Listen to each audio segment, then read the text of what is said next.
Hi friends, இதுக்கு என்ன சாப்பாடு பார்க்க போகிறேன்னா பிரியாணி தான். வாங்க ஃபஸ்ட் ஒரு குண்டை வச்சுக்கலாம்.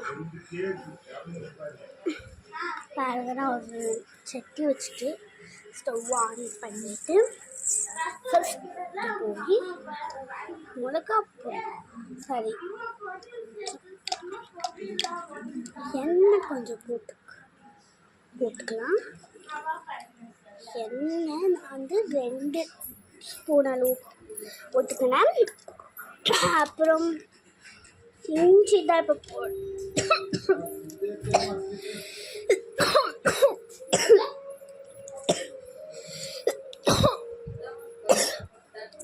இஞ்சி 1 ஸ்பூன் அளவு போட்டுக்கிட்டேன்.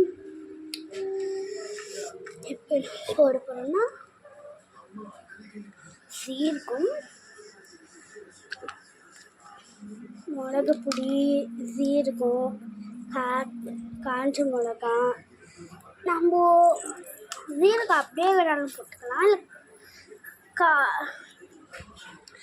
அரைச்சி இல்லை கூட மஸ்ட்டு கூட எடுத்துக்கலாம். எப்படி வேணாலும் நம்ம பண்ணி எடுத்துக்கலாம். அப்போ சுட்டுருச்சு ரைஸ். பார்த்திங்கன்னா அது எல்லாத்தையும் நல்லா வதக்கிடலாம்.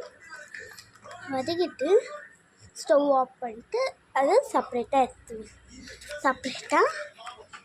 ஒரு பிளேட் இருக்கா, பிளேட்டில் இது போட்டுடணும். போட்டுட்டு திருப்பி அதே பாத்திரமாக எடுத்து வச்சுட்டு அப்போ அதுக்கெல்லாம் என்னென்ன போட்டணும் அதெல்லாம் திருப்பி போட்டுட்டு நம்ம அப்படியே எண்ணெய் போட்டோம். இப்போ எண்ணெய் போடக்கூடாது பார்த்தீங்களா. ஒரு வெங்காயம் பெருசாக எடுத்துட்டு போட்டுட்டு ஒரு பல்லு இஞ்சி அதையும் போட்டுக்கிட்டு அப்புறம் இந்த ஜிஞ்சாம் பேஸ்ட் போட்டுக்கணும். போய் ஃப்ரிட்ஜு திறக்கலாமா? இதான் ஃப்ரிட்ஜ் ஓப்பன் ஆகிடுச்சு. பார்த்தீங்கன்னா என்ன நல்லா பார்த்துட்டேன். தக்காளி இருந்துச்சு. இதை மூடிட்டு மொட்டனா ஆன் பண்ணிட்டு ஆஃப் பண்ணலாம். வாங்க போய் தக்காளி வெட்டிடலாம்மா.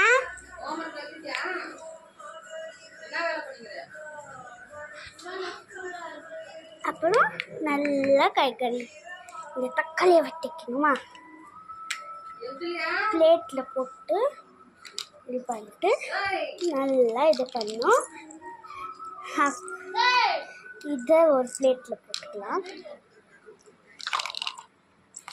பார்த்தீங்களா, இதை ஒரு பிளேட்டில் போட்டு அதே குண்டாவை எடுத்து ஸ்டவ் ஆன் பண்ணிட்டு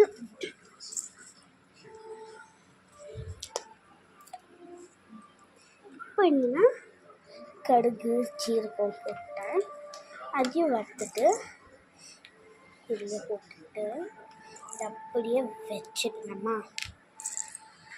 வச்சுட்டு இதை போய் கழுவணும். நான் போய் மிஷினில் போட்டேன். இப்போ கழுவிடுச்சு பாருங்கள், நல்லா க்ளீனாக கழுவிருக்கு. எனக்கு இந்த மிஷின் வாங்கிட்டு ரொம்ப பிடிச்சிருந்துச்சு. ஏன்னா எல்லா பொருளும் நல்லா கழுவி தருது இந்த இது. அப்புறம் திருப்பியும் ஸ்டவ்வில் வச்சு ஆன் பண்ணிட்டு இந்த